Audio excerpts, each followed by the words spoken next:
Good morning বন্ধুরা, আমি সঙ্গীতা। আজকে আমি বানাবো ধনেপাতা ফিশ কারি। দেখো, ধনেপাতা ফিশ কারি বানানোর জন্য লাগছে অনেকটা পরিমাণে ধনেপাতা নিয়ে নিয়েছি। এখানে নিয়েছি গরম মশলা, গোলমরিচ, গরম মশলা বলতে দারচিনি, লবঙ্গ, এলাচ। আর এখানে নিয়ে নিয়েছি ধনে, জিরে গুঁড়ো, নুন, চিনি, হলুদ, লঙ্কা গুঁড়ো, শুকনো লঙ্কা একটা ফোড়ন দেওয়ার জন্য, আর 5 ফোড়ন। এখানে আদা, রসুন, কাঁচা লঙ্কা ধনে পাতার সাথে আমি একসাথে পেস্ট করে নেব। এগুলো সমস্ত মশলা, গোলমরিচ, গরম মশলা সব পেস্ট করে নেব। আর এখানে কেটে নিয়েছি অনেকটা পরিমাণে পেঁয়াজ। আর এখানে আমি আগে থেকে নুন, হলুদ আর লঙ্কা গুঁড়ো একটু তেল দিয়ে মাখিয়ে রেখে দিয়েছি। এদিকে আমি কড়াইয়ে তেল গরম হতে দিয়ে দিয়েছি। তেলটা গরম হয়ে গেছে। তেলটার মধ্যে এবার আমি মাছগুলো ভেজে নেব।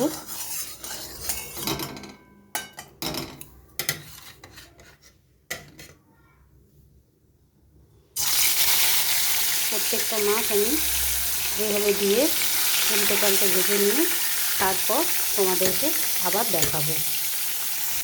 দেখো বন্ধুরা, কড়াইয়ের মাছগুলো আমি ভাজতে দিয়ে দিয়েছি।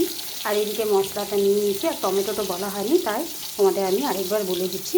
একটা আমি টমেটো নিয়ে নিলাম। এবারে আমি ভালো মতন পেস্ট করে নিয়ে আসবো, তারপর আবার তোমাদের সাথে দেখাবো।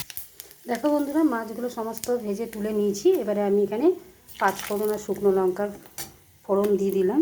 একটু ফোড়নটা ভালো করে ভেজে নেব। তারপর দিয়ে দেবো পেঁয়াজ কুচি ওই তেলের মধ্যেই। এই পেঁয়াজটাকে আমি একটু ভালো করে ভেজে নেব, তারপর তোমাদের কাছে আবার ফিরে আসব। দেখো বন্ধুরা, পেঁয়াজটা বেশ ভালোভাবে ভাজা হয়ে গেছে। আর আমি রান্নাটা সর্ষের তেলে করছি সম্পূর্ণ। তোমরাও কিন্তু সর্ষের তেলে করবে, তাহলে টেস্টটা বেশি ভালো হবে। এবার আমি দিয়ে দেবো বেটে রাখা সমস্ত মশলা আর ধনেপাতা। ধনেপাতা দেওয়ার সময় একটু গ্যাসের ফ্লেমটা একটু কম করে দিতে হবে, না হলে কালকে ভাত চলে আসবে। তাই যতক্ষণ না কাঁচা গন্ধটা যায় ততক্ষণ আমি একটু কষিয়ে নেব। এইভাবে কিছুক্ষণ কষিয়ে নিই, তারপর আবার তোমাদের কাছে ফিরে আসব। দেখো বন্ধুরা, ধনেপাতার সাথে যে সমস্ত মশলাগুলো আমি বেটে নিয়েছিলাম সেটা খুব ভালোভাবে কষানো হয়ে গেছে। এবারে আমি দিয়ে দেবো কিছু গুঁড়ো মশলা অ্যাড করব। দেখো, ধনে, জিরে, লঙ্কা গুঁড়ো, হলুদ। এবারে এই মশলাগুলোকেও খুব ভালোভাবে কষিয়ে নেব, যাতে কাঁচা গন্ধটা না থাকে।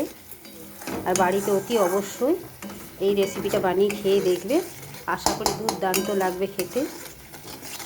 এইভাবে আমি কিছুক্ষণ কষিয়ে নিই, তারপর আবার তোমাদের কাছে ফিরে আসব। দেখো বন্ধুরা, সমস্ত মশলা ভালো মতন কষিয়ে নিয়েছি। আর দিয়ে দিলাম বেশ খানিকটা পরিমাণে জল। এবারে জলটা ফুটে গেলে আমি মাছগুলোকে ছেড়ে দেব।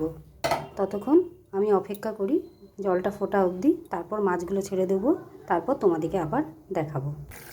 দেখো বন্ধুরা, ঝোলটা ভালোভাবে ফুটে গেছে।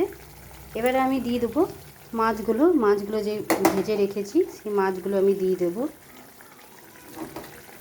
আমার 3 পিস প্রয়োজন ছিল, তাই আমি 3 পিস দিয়েছি। তোমাদের যদি বেশি দরকার হয় তো বেশি দিয়ে দেবে।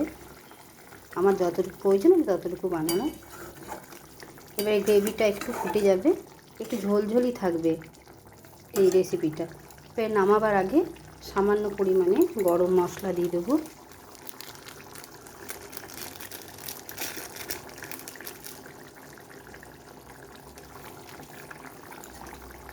এবারে আমি গ্যাসের ফ্লেমটা অফ করে দেব। তাহলে আমার রেসিপিটা কমপ্লিট হয়ে গেছে। এরপর আমি ঢেলে তোমাদেরকে দেখাবো। দেখো বন্ধুরা, ধনেপাতা ফিশ কারি আমার তৈরি হয়ে গেছে। তোমাদের যদি রেসিপিটা ভালো লেগে থাকে তাহলে ভিডিওটাকে লাইক, শেয়ার এবং চ্যানেলটিকে সাবস্ক্রাইব করে দিবে। আর অতি অবশ্যই বাড়িতে বানিয়ে খেয়ে দেখবে। আর আমাকে জানাতে ভুলবে না, কমেন্ট বক্সে অতি অবশ্যই জানাবে। আর সবার সাথে এই ভিডিওটা শেয়ার করে দেবে।